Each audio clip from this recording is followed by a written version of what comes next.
بے شک اعمال کا دار و مدار نیتوں پر ہے، یعنی اعمال آپ کتنے کر رہے ہیں یہ اہم نہیں ہے، اہم یہ ہے کہ کس نیت کے ساتھ کر۔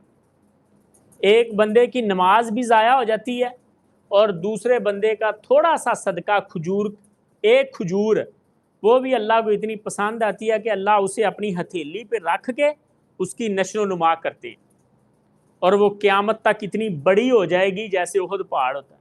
کما یربی احدکم فلوا، اللہ اتنے پیار سے اس کی نشر و نما کرتے ہیں جیسے تم اپنے وچھیرے کی کرتے۔ کوئی شوق سے جانور پالا ہو، گھوڑا رکھا ہو، گھوڑی رکھی ہو اور اس کا بچہ پیدا ہو، جس شوق سے اس بچے کی پرورش مالک کرتا ہے اللہ، ایسے اس کھجور کی وجہ کیا ہے؟ خلوص، نیت۔